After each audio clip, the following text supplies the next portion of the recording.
Firstly, I need to apologise if I don't know if the sound is picking up. I don't know if this is working. This is new.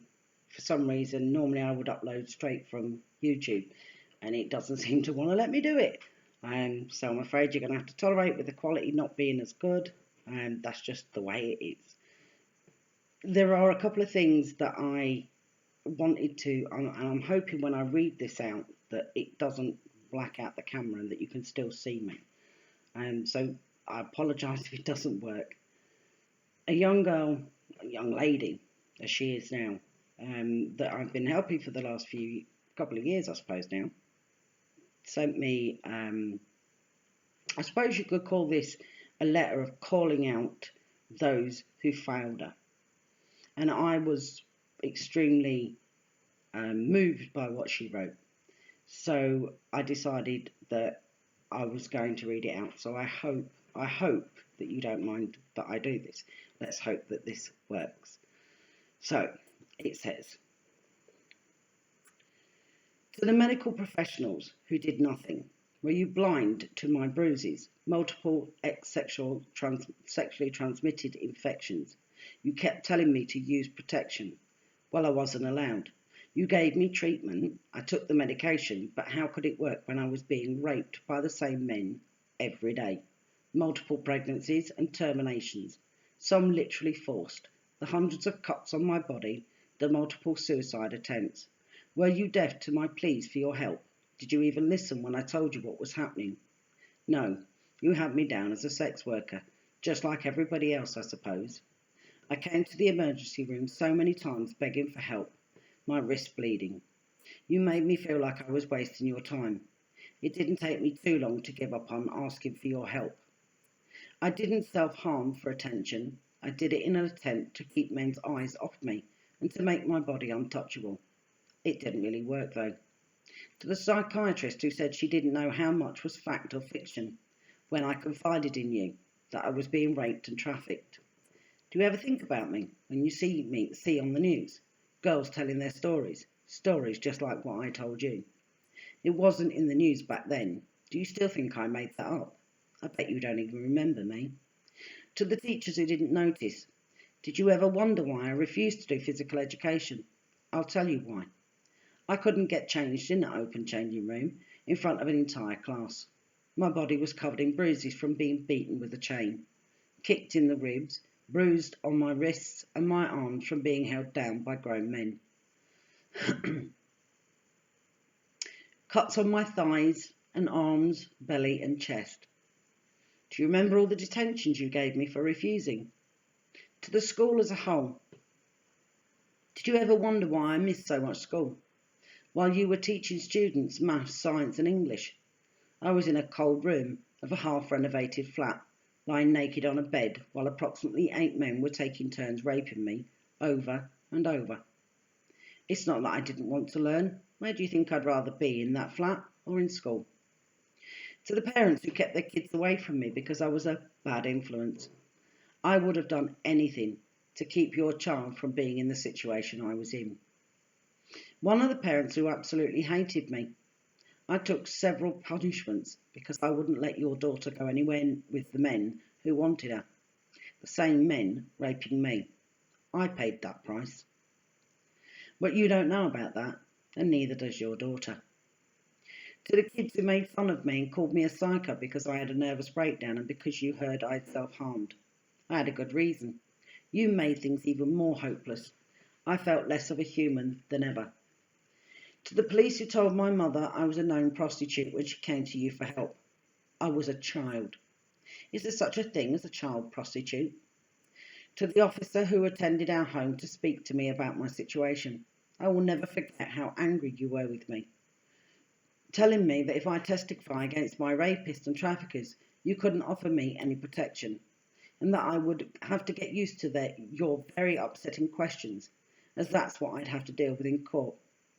You were the most insensitive officer I ever met, and the only reason I can think of for you being how you were is that maybe it was too much paperwork for you. You made a very important decision for me that day, never to trust the police again. To the politically correct government who refuse to see that Muslims are a problem, the idiots that think Islam is compatible with our ways. Think again. Open your eyes to a million girls already raped and trafficked by Pakistani Muslim gangs.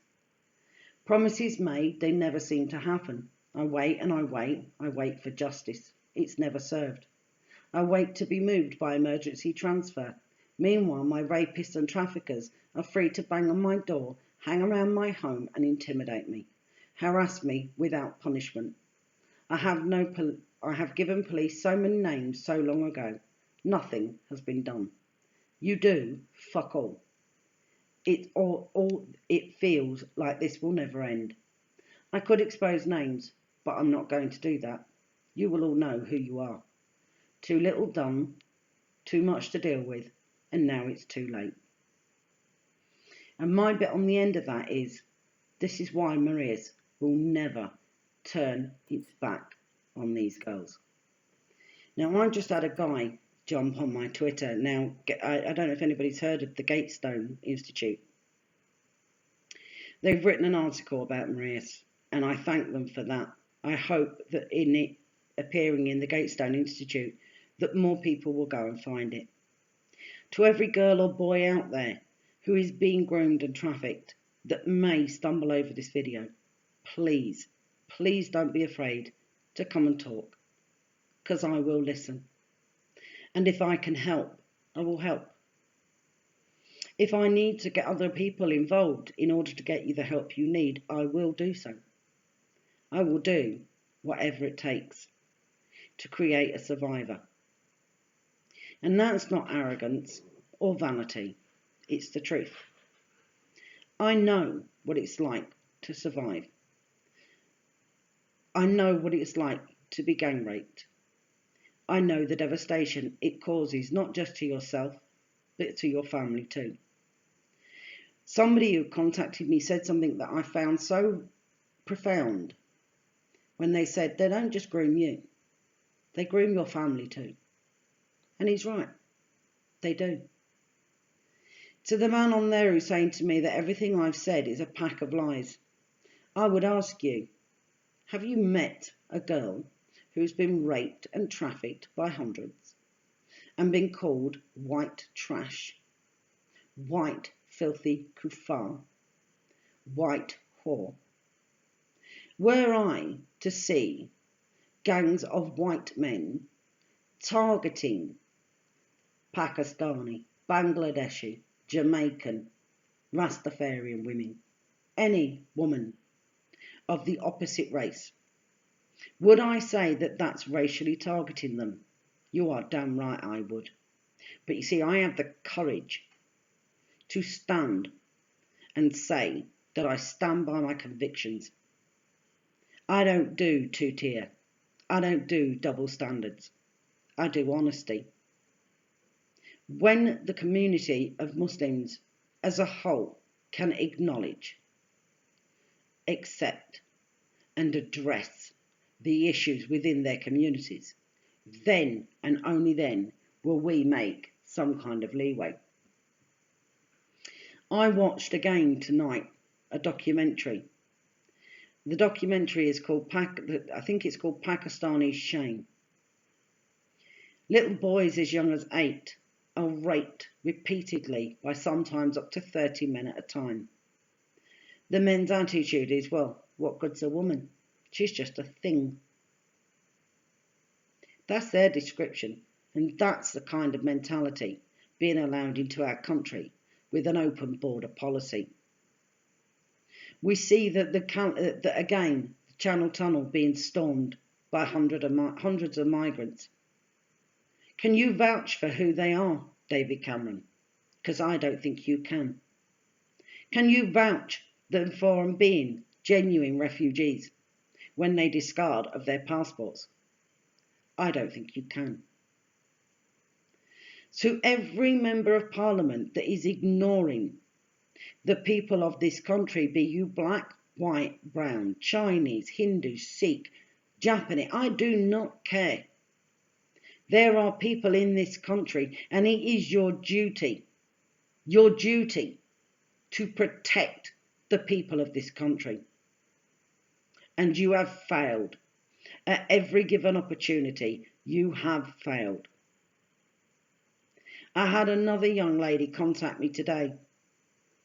Last week. She'd been dragged into a park and raped. And she won't go to the police. One has to ask themselves, why?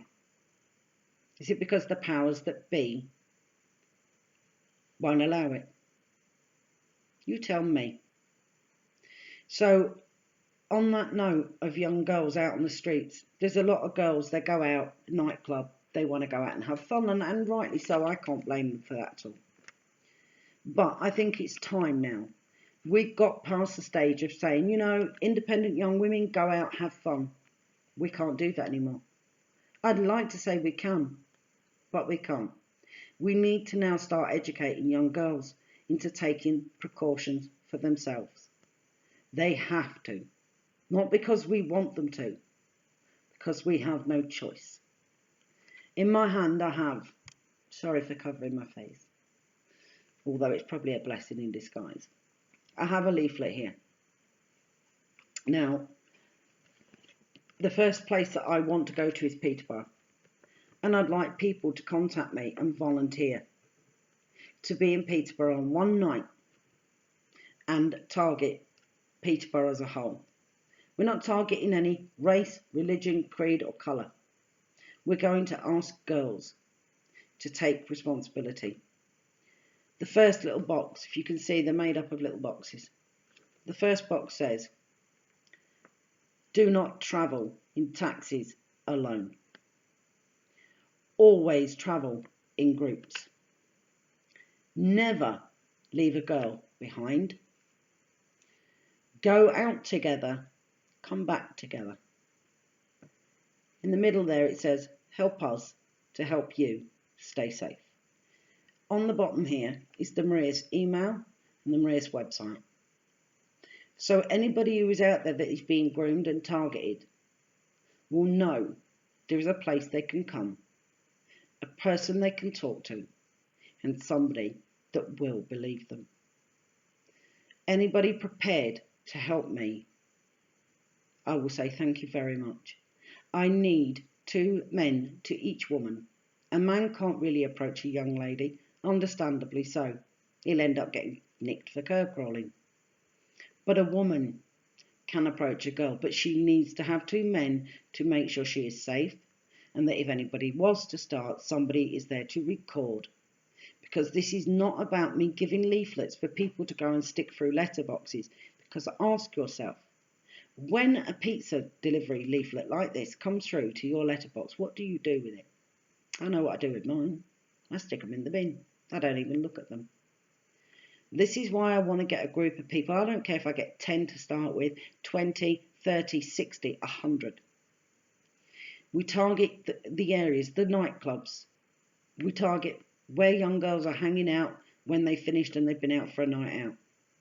I'd like to ask care homes to take some of these leaflets and hand them out to young girls. Let's educate girls that unfortunately we no longer live in a safe society. We have our politicians to thank for that. They created an unsafe society by our open border policies. We have the EU to thank for that. On top of seeing today that they are now saying we need to cut pensioners' pensions immediately.